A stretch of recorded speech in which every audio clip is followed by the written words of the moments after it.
Polri menetapkan Bambang Trimulyono yang menggugat ijazah Presiden Joko Widodo sebagai tersangka kasus ujaran kebencian pada Kamis, tanggal 13 Oktober tahun 2022.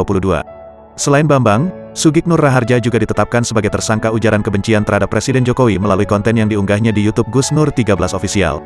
Penetapan tersangka itu berdasarkan laporan polisi nomor LPB 0568-IX 2022 Bareskrim Polri tertanggal 29 September tahun 2022. Dalam kasus itu, Polri telah melakukan pemeriksaan terhadap saksi-saksi, yaitu sebanyak 23 saksi dan saksi ahlinya sebanyak 7 orang. Bambang diketahui menggugat Jokowi ke Pengadilan Negeri Jakarta Pusat dengan ikhwal dugaan menggunakan ijazah palsu saat mengikuti pemilihan presiden pada 2019.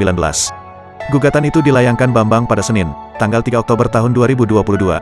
Bahkan, gugatan telah terdaftar dalam perkara nomor 592, PDT, G, 2022, PNJK, PES dengan klasifikasi perkara perbuatan melawan hukum, PMH. Dilansir dari Kompas.com, Kamis, tanggal 13 Oktober tahun 2022, Bambang meminta agar Jokowi dinyatakan telah membuat keterangan yang tidak benar dan atau memberikan dokumen palsu berupa ijazah sekolah dasar SD, SMP, dan SMA atas nama Joko Widodo. Penggugat juga meminta agar Jokowi dinyatakan melakukan perbuatan melawan hukum, PMH, karena menyerahkan dokumen ijazah yang berisi keterangan tidak benar dan atau memberikan dokumen palsu, sebagai kelengkapan syarat pencalonannya untuk memenuhi ketentuan pasal 9 ayat 1, huruf R Peraturan KPU nomor 22 tahun 2018, untuk digunakan dalam proses pemilihan presiden dan wakil presiden periode tahun 2019 sampai tahun 2024.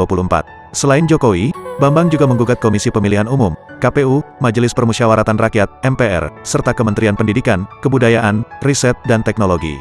Lalu, siapa sosok Bambang?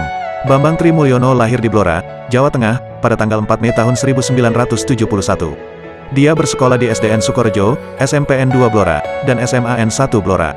Kemudian, kuliah di jurusan Pertanian Universitas Jenderal Sudirman, UNSUD. Namun, Bambang memutuskan keluar kuliah, meski studinya sudah masuk tahap akhir. Setelah itu, kegiatan Bambang tidak banyak diketahui. Nama Bambang muncul ke permukaan setelah menulis buku Jokowi Undercover.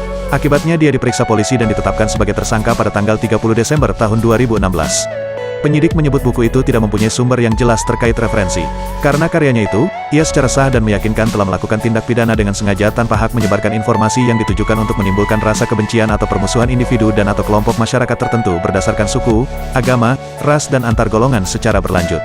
Tindakannya itu juga melanggar pasal 28 ayat 2, Jo pasal 45A ayat 2, Undang-Undang Nomor 19/2016 tentang perubahan atas UU Nomor 11/2008 tentang informasi dan transaksi elektronik Jo pasal 64 ayat 1, Kitab Undang-Undang Hukum Pidana Jo UU Nomor 8/1981.